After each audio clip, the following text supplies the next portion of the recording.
Salut, ça fait archi longtemps qu'on n'a pas fait de podcast, mais là il fait beau, il fait chaud, on s'est dit on va relancer ce format-là parce que il nous plaît ce format finalement. Il nous plaît, on l'aime bien, il est facile à faire, ça nous permet de parler, ça fait du bien quoi. Alors aujourd'hui on aimerait, enfin plus particulièrement moi, j'aimerais parce que Jonah elle est toujours pas avec moi, donc j'aimerais te parler de minimalisme. J'aimerais te parler de notre définition du minimalisme, ce qu'on pense du minimalisme, et surtout 7 petites étapes pour devenir minimaliste.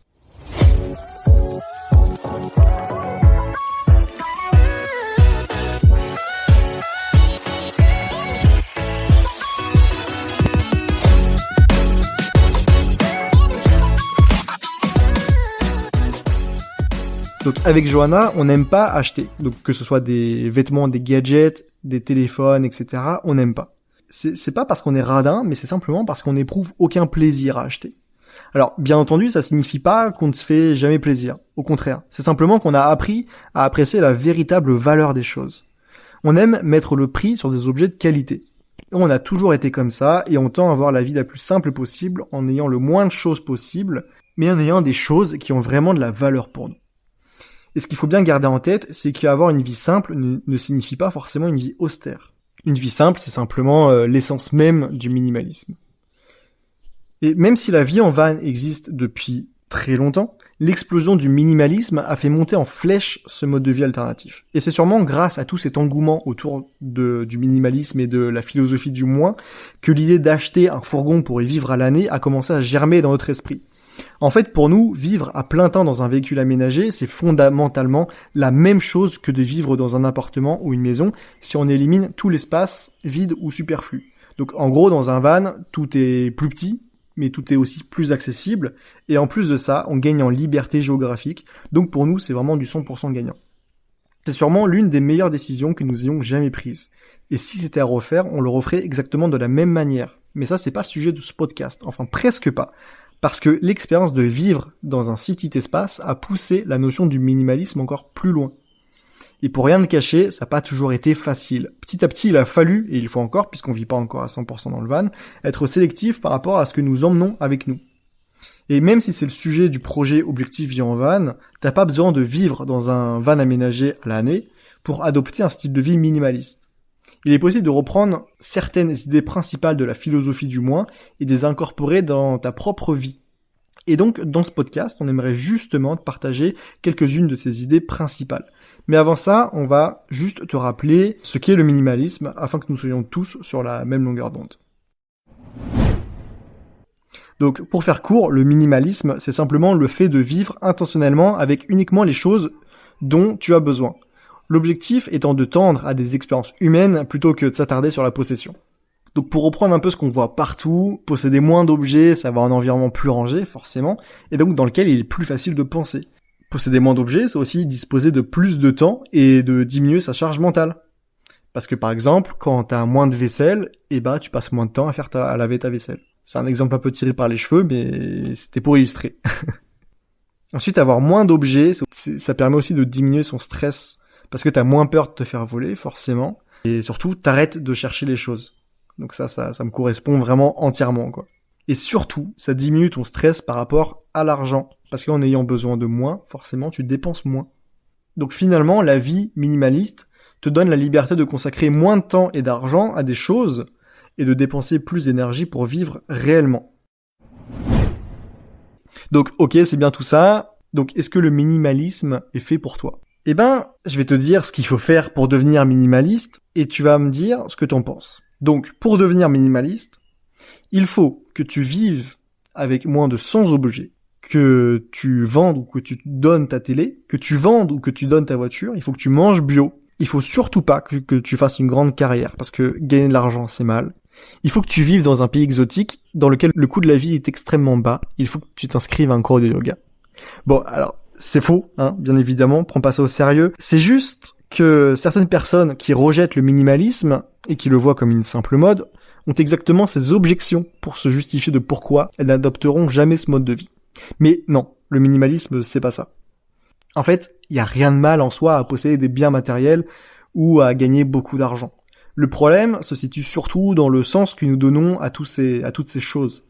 Donc, Si tu souhaites te débarrasser des excès de la vie en faveur de la concentration sur ce qui est important afin de trouver le bonheur, l'épanouissement et la liberté, alors oui, le minimalisme est fait pour toi. Et chacun trouvera là-dedans sa propre voie. De l'autre côté, adopter ce mode de vie nous permet aujourd'hui de mieux vivre l'instant présent, de poursuivre nos passions, celles qui ont vraiment du sens pour nous, de découvrir la vraie liberté, de créer plus et de consommer moins. Parce que même si on n'est pas de parfaits blogueurs, de parfaits podcasteurs, etc., on prend à présent beaucoup plus de plaisir à partager plutôt qu'à consommer. Ensuite, pour nous, ce mode de vie nous permet de nous débarrasser des trucs superflus. Et par trucs, on entend des objets qui n'ont finalement pas de sens pour nous. Donc voilà ce qui est pour nous le minimalisme, et ce qui est d'ailleurs la définition du minimalisme. Maintenant, on aimerait te partager quelques idées sur la façon d'atteindre un style de vie minimaliste sans adhérer à un code strict. Et puisqu'il n'y a pas de règles, t'es en aucun cas dans l'obligation de suivre ces étapes dans l'ordre. D'ailleurs, on aurait plutôt dû appeler ça des actions concrètes pour devenir minimaliste, plutôt que des étapes. Donc la première étape, enfin la première action du coup, c'est de définir tes propres règles. Parce que la philosophie est différente pour chacun. Mais ça ne doit pas signifier que le chemin pour y parvenir doit être chaotique et doit être parcouru les yeux bandés. Donc commence par identifier la raison pour laquelle tu souhaites devenir minimaliste. Peut-être que t'en as assez de pas avoir assez de temps. Peut-être que t'as l'impression de pas réussir à gérer ton argent. Peut-être que t'as du mal à t'endormir et que tu te réveilles régulièrement la nuit. Peut-être que t'en as assez de faire des achats sur un coup de tête. Peut-être que t'aimerais prendre des décisions plus réfléchies, plus justes. Peut-être que t'as envie d'adopter un mode de vie plus sain. Je sais pas. Mais qu'importe les raisons pour lesquelles tu as envie d'adopter un style de vie minimaliste, qu'importe les raisons pour lesquelles t'es en train d'écouter ce podcast, écris-le. Savoir pourquoi tu fais quelque chose augmente considérablement tes chances d'atteindre ton objectif. Donc voilà, la première action, c'est vraiment de définir tes propres règles, de définir le pourquoi. Ensuite, l'action numéro 2, c'est de donner ou de vendre ce que tu n'utilises pas. Donc on a tous des objets autour de nous qu'on a déjà utilisés, mais qu'on n'utilise plus depuis quelque temps. Ça peut être vraiment tout et n'importe quoi. Et lorsque t'en trouves un, utilise la règle des 6 mois pour t'en débarrasser. Donc si tu connais pas encore cette règle, c'est simplement le fait de donner ou vendre un objet que t'as pas utilisé au moins 2 fois au cours des 6 derniers mois. Donc par exemple, si t'as pas utilisé ton vélo depuis plus de 6 mois, si t'as pas utilisé ton vélo 2 fois depuis plus de 6 mois, ça signifie que t'en as pas besoin et qu'il est vraiment superflu dans ta vie et que tu peux t'en débarrasser. Donc dans ce cas, tu peux le donner ou le vendre. Et franchement, en le vendant, tu peux en tirer facilement un billet allant de 450 à 2000 euros. Ouais, 2000 euros, je déconne pas. Et ça te servira pour la suite. Alors, pourquoi la limite des 6 mois? C'est parce que certains de tes objets sont saisonniers.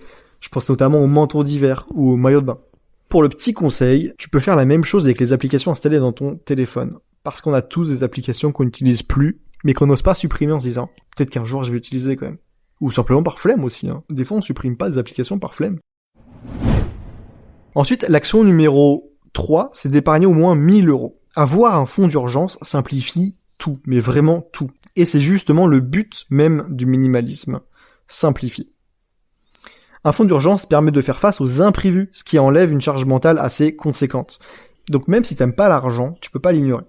Donc essaye de faire de cet objectif une priorité en limitant tes dépenses à ce qui est vraiment nécessaire pendant quelques mois et en vendant ce que tu n'utilises plus. Une fois que tu auras atteint ce premier palier, tu pourras l'augmenter. Avec Johanna, notre fonds d'urgence est de 12 000 euros. Donc on l'a pas encore complètement atteint, et pour te dire la vérité, on cherche déjà à l'augmenter. En fait, le truc c'est que le mode de vie qu'est la van life est par définition assez imprévisible, et donc forcément on a besoin d'un fonds de sécurité plus gros. Parce que pour donner un exemple, une simple panne pourrait mettre fin à notre aventure. Et donc si on rajoute à ça que même si Johanna aujourd'hui elle est en CDD, de mon côté je suis freelance en tant que concepteur de sites web et d'applications mobiles. Donc si je venais à traverser une période creuse, j'aimerais pouvoir amortir ma chute avec cette épargne de précaution. Donc en gros, un fonds d'urgence, ça soulage, ça met en sécurité, ça permet de vivre beaucoup plus simplement. Et d'ailleurs aussi, ça rassure ton banquier quand tu lui demanderas un prêt pour un gros achat. Il a envie de savoir que tu sais gérer ton argent et puis que tu as de l'argent de côté, tout simplement. Ensuite, l'action numéro 4, c'est de combiner les usages. Bon, je sais pas si tu prévois d'adopter un mode de vie nomade, si t'es déjà nomade, ou si ça t'intéresse ou si ça t'intéresse pas. Je sais pas comment t'es tombé sur ce podcast, en gros. Mais quoi qu'il en soit, c'est un concept qui peut s'appliquer aussi bien à la vie nomade qu'à la vie de sédentaire. Mais pour l'illustrer, je vais utiliser la vie nomade. Donc, quand on vit dans un van, pour prendre l'exemple de nous, on peut pas emporter trop de choses. Premièrement parce que l'espace est extrêmement limité, mais deuxièmement parce que contrairement à ce que l'on pourrait croire, il n'est pas super facile de ranger de petits espaces. Donc si on emmène beaucoup de choses avec nous, ça va être vite le bordel et ça va juste nous encombrer l'esprit, ça va être un vrai enfer, on va s'engueuler, etc. Donc le but c'est d'avoir uniquement, ou presque, des objets qui servent à plusieurs choses. Donc là, le premier objet qui me vient à l'esprit tout de suite, parce qu'il est devant moi, c'est le couteau suisse. Il a 21 fonctions, c'est juste le top. Donc il y a ce couteau suisse, après il faut aussi prendre l'exemple du téléphone, parce qu'avec le téléphone on peut faire énormément de choses. Mais donc voilà, l'idée c'est vraiment d'avoir un objet avec lequel on peut faire plusieurs choses.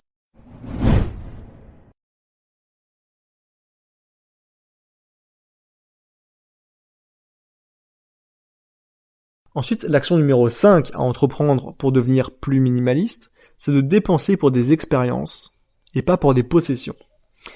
Alors, petit exercice, est-ce que tu penses sincèrement que tu te souviendras dans quelques années, ou dans quelques mois même, avoir acheté cet habit qui est aujourd'hui à la mode? Prends plutôt l'habitude d'enrichir ta vie avec de nouvelles compétences, expériences et aventures, plutôt qu'avec une nouvelle voiture, je prends l'exemple de la voiture, mais qui perd de la valeur une fois achetée.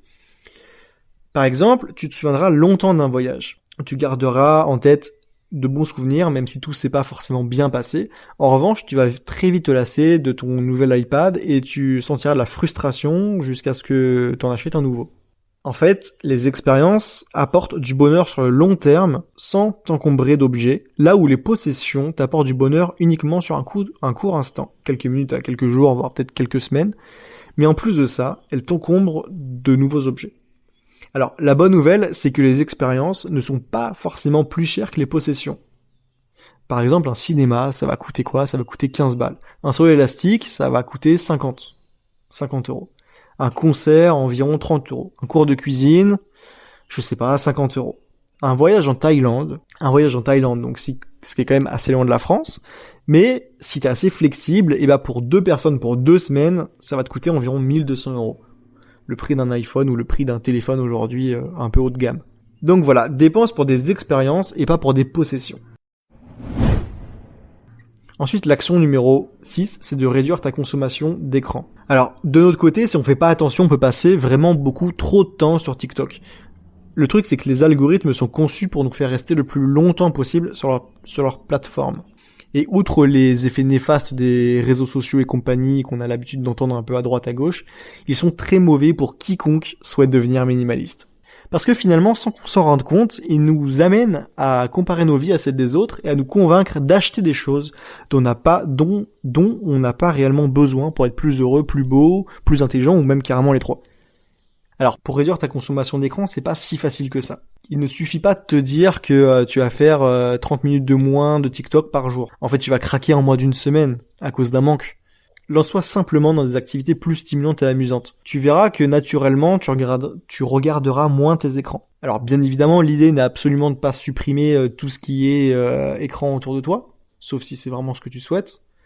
Mais en fait, on peut pas vraiment vivre sans, quoi. On en a besoin aujourd'hui juste pour communiquer avec les gens. Mais commence simplement par te rendre compte du nombre d'heures que tu passes par jour sur ton téléphone et essaye de diminuer ce temps de 20 à 40% par semaine. Et aussi, quelque chose qui nous a permis de diminuer notre temps d'écran, c'est de nous demander à chaque fois, est-ce que ce que je suis en train de regarder m'apporte vraiment de la valeur? Est-ce que ça me fait grandir? Est-ce que c'est intéressant? Il y a plein de choses qu'on regardait, mais en fait, on s'en foutait, quoi. Mais par exemple, sur TikTok, on peut passer je crois que le max d'une vidéo, c'est quoi? C'est 3 minutes, mais on peut passer 3 minutes à regarder quelqu'un monter des plaquettes de frein. Alors ensuite, l'étape numéro 7, c'est de planifier tes repas. Alors cette étape, elle est encore en cours de test chez nous, parce que déjà, on vit pas dans notre van tout le temps, et qu'on a envie de l'appliquer surtout dans le van. Mais en tout cas, ce qui est sûr, c'est qu'elle est 1000 fois plus simple à appliquer dans un mode de vie de sédentaire que dans un mode de vie de nomade. Mais bon, cela dit, en plus de t'aider à réduire le gaspillage alimentaire, la planification des repas t'aidera également à économiser de l'argent que tu pourras ensuite mettre dans ton fonds d'urgence, par exemple. Donc chaque semaine, réserve 1 heure et pas 1 minute de plus pour planifier chacun de tes repas que tu vas manger pendant la semaine, y compris le petit déjeuner, le dîner et les collations, si t'as des collations. Ensuite, tu dresses une liste de tous les ingrédients dont tu vas avoir besoin pour préparer ces repas. Tu vas aller faire tes courses et tu vas respecter à la lettre cette liste. Tu vas mettre tes œillères là comme pour les chevaux et tu vas passer outre le marketing qui va te pousser à acheter autre chose et tu vas vraiment respecter uniquement ce qui est écrit sur ta liste de courses.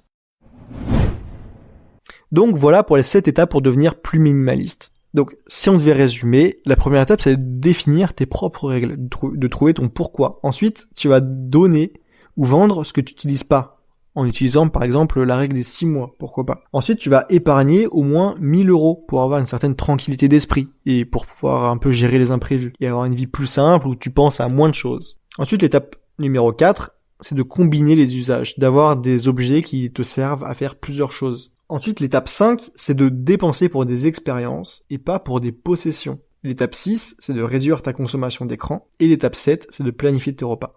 On pourrait ajouter une étape bonus, mais c'est d'envisager une vie alternative. Donc si t'écoutes ce podcast habituellement, c'est que t'envisages déjà une vie alternative. Si t'écoutes pas ce podcast habituellement, si tu connais même pas le projet Objectif Vie en Van, déjà bienvenue. Mais en fait, la plupart d'entre nous ont été élevés dans l'idée que trouver un emploi, obtenir une maison avec un prêt et épargner pour la retraite est la meilleure option pour nos vies. Ce n'est fort heureusement pas la seule solution. Il y a des vies alternatives qui correspondent mieux à la tendance du minimalisme. Par exemple, nous, on a fait le choix de vivre dans un van. Ça a été pour nous une évidence. Mais c'est vrai que l'idée d'aller à contre-courant, de faire les choses autrement et de se débrouiller seul peut être déstabilisant et effrayant. Pour toi, tout comme pour ton entourage. Mais en se renseignant, on se rend vite compte que beaucoup d'autres personnes le font, que ça n'a rien d'effrayant.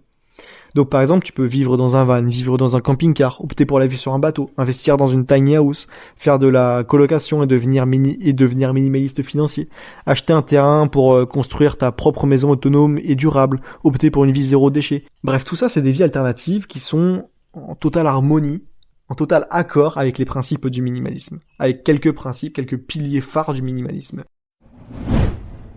Alors juste pour finir ce podcast, pour être totalement franc avec toi, on n'a pas l'impression de nous être forcés à devenir minimaliste. Et d'ailleurs, franchement, en y repensant, c'est une très bonne chose de ne pas avoir cette impression. Parce que si on s'était forcé en nous fixant des objectifs irréalisables, on n'en serait pas là aujourd'hui. Notre route vers le minimalisme n'est pas encore terminée et elle ne le sera sûrement jamais. On sera jamais des gourous du minimalisme ou en tout cas on sera jamais des pros du minimalisme. Je sais même pas ce que c'est l'extrême du minimalisme d'ailleurs. Mais c'est vraiment les principes du minimalisme qui m'intéressent. En tout cas, ce qui est sûr, c'est que être constamment conscient de la façon dont tu vis, c'est le seul moyen de continuer à prendre des décisions conscientes concernant ton style de vie. Par exemple, depuis qu'on a acheté Hermès, même si on vit pas encore à 100% à l'intérieur, je pense que là tu as compris, ça doit faire 15 fois que je le dis, mais on achète déjà comme si c'était le cas. Et notre vie tout entière tient dans un Iveco 35.8 de 1996. L'adaptation à un style de vie plus minimaliste nous a rendu encore plus conscients de la façon dont on dépense notre argent. Par exemple, on est bien conscient que nos pleins de carburant nous coûtent la lune. Mais chaque achat que nous faisons est justifié et raisonné. Et surtout, on privilégie les expériences aux biens matériels. C'est vraiment surtout ce message-là qu'on avait envie de te faire passer dans ce podcast. On crache pas sur l'argent. Il sert à financer notre voyage et on le gagne assez difficilement pour qu'on puisse cracher dessus. Mais il ne représente plus un but, ni un signe de bien-être ou de statut social pour nous. Donc voilà, en tout cas on espère que ce podcast t'a plu et qu'il te permettra, étape par étape, de devenir une personne plus minimaliste. Même s'il va te falloir 10 ans pour atteindre ton idéal de la philosophie du moins, les avantages, eux, ils commencent maintenant. Quoi qu'il en soit, si t'es en train d'écouter ce que je suis en train de te dire tout de suite, c'est que t'as écouté le podcast jusqu'au bout, donc pour ça, merci infiniment. Si tu souhaites nous poser des questions, donc à Johanna et à moi, sur le sujet du minimalisme ou de la vie en van, ou que tu souhaites simplement suivre nos projets, je t'invite à nous rejoindre sur Instagram, Twitter, Pinterest, et on répondra à tous tes messages. Quoi qu'il en soit, on espère que cet épisode t'a plu, et si c'est le cas, je t'invite à laisser un avis sur Apple Podcast, sur Spotify, ou sur la plateforme sur laquelle tu es en train d'écouter ce podcast. Et je t'encourage aussi à partager l'épisode autour de toi. N'hésite pas également à nous dire quel sujet t'aimerais qu'on aborde dans les prochains épisodes. Pour ça, dis-le nous en commentaire, ou bien sur nos réseaux sociaux. Sur ce, je te dis à bientôt sur les routes. Ciao ciao.